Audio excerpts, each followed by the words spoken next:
dos amigos en esta mesa de diálogo. Saludo al querido y respetado Jaime Hernández, editor en el periódico La Jornada de La Jornada Sin Fronteras. Querido Jaime, gracias por acompañarnos. Buenos días. Un placer, querido Vicente. Buenos días. Gracias. Y también saludo al maestro, al escritor y máster en Derecho Comunitario Europeo, José Alfredo Gutiérrez Falcón. José Alfredo, un abrazo. Buenos días. Hola Vicente, encantadísimo de saludarte desde aquí, desde el estudio de Gutiérrez Falcón Media. Eso. Pues a ver, denme su opinión acerca de este madrazo, porque eso es un madrazo también político para tecnócratas, para neoliberales, para opositores, para todos los odiadores del gobierno del presidente Andrés Manuel López Obrador. Se compra esta parte de la refinería, querido Jaime, y ya es controlada por Pemex en Houston, Texas. Sí, y para que se materializara esta compraventa, México y Pemex y el propio López Obrador tuvieron que sortear innumerables obstáculos de los que no se han hablado muchísimo. Enfrentó la férrea resistencia de algunos congresistas del Partido Republicano que son fanáticos de Donald Trump, y lo interesante del caso que entre ellos estuvo el congresista por Texas, uno de los más conservadores, es un congresista republicano por Texas que en junio del año pasado, este congresista que se llama Brian Babby, escribió una carta dirigida a la entonces secretaria del Tesoro y a la secretaria de Energía, que se entrevistó ayer con el presidente, advirtiéndole sobre el riesgo que suponía esta venta de Deer Park al Pemex, al gobierno de México.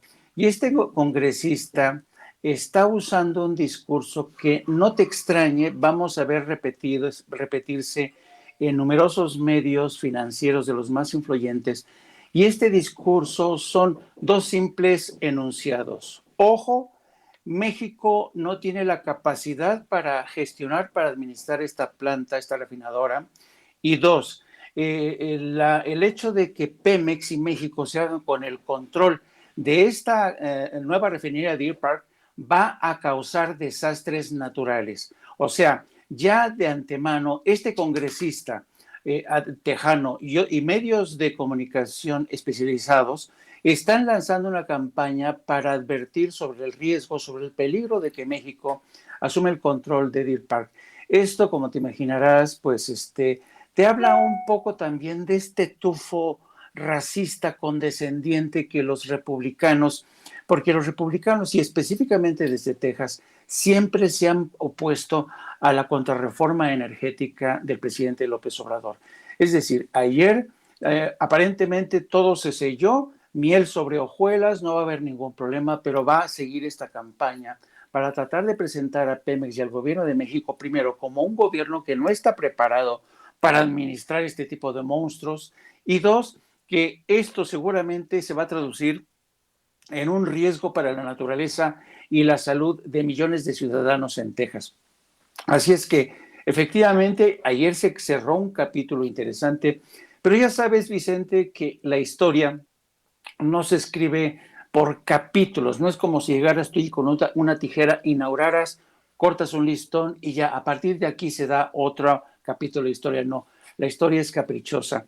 Eso por un lado. Y por otro lado yo te quería comentar, fíjate que este compraventas culmina un proceso azaroso, pero también deja un hito interesante en la historia, porque hace apenas en el 2014, quien era el entonces subsecretario de Energía, Enrique Ochoa, viajó a Brasil para estudiar uno de los clústeres, como se llaman, una especie de hubs, donde Brasil desde 1997 permitió la privatización de amplios sectores de su industria petrolera. Bueno, entonces Enrique Ochoa, que entonces fungía como secretario de Energía, viaja a Brasil para interesarse por este modelo mixto de empresas privadas y empresas estatales en Brasil.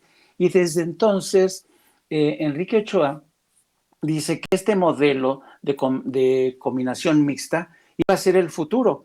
Y se refirió Enrique Ochoa al caso de Deer Park, ¿no? Diciendo, miren, ahí está el caso de Deer Park, que es privatizado y también tiene participación mexicana. Ese va a ser el futuro.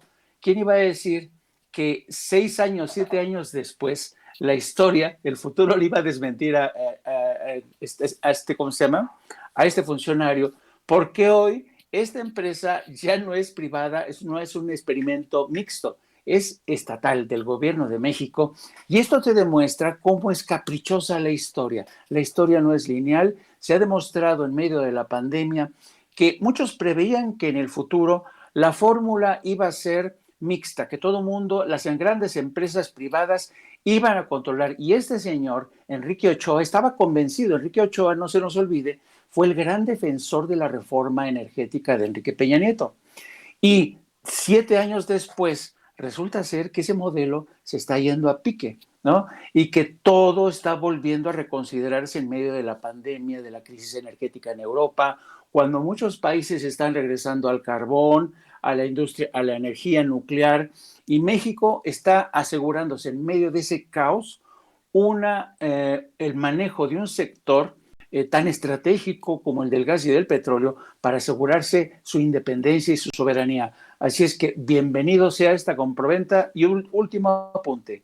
Yo no sé si te diste cuenta que en la mañanera de hoy el presidente utilizó un lenguaje muy interesante. Dijo, el acuerdo con compañías de energía de Estados Unidos va a darse caso por caso. Caso por caso. ¿Qué significa eso? Significa que el presidente de México ha dicho, bueno, ok, nosotros para que veamos, vamos a revisar caso por caso las empresas. En cierto sentido, el presidente ya está cediendo a las presiones de Estados Unidos, pero hasta cierto punto. Vamos a revisar, estamos en la mejor disposición de revisar y disipar sus preocupaciones, pero se va a revisar caso por caso. Así es que yo creo que el presidente maniobró muy bien, insisto, el presidente es un jugador de ajedrez muy avesado, y entonces yo creo que para mí realmente supone la recuperación de este modelo de regulación por parte del Estado va a ser fundamental. El Estado, Vicente, en medio de esta crisis de la pandemia, ha vuelto a resurgir, porque era necesario que el Estado garantizara en todos los ámbitos, seguridad, salud, educación y energía, que hubiera un Estado capaz de regular lo que las empresas privadas han sido incapaces de controlar durante esa pandemia. Pues, mi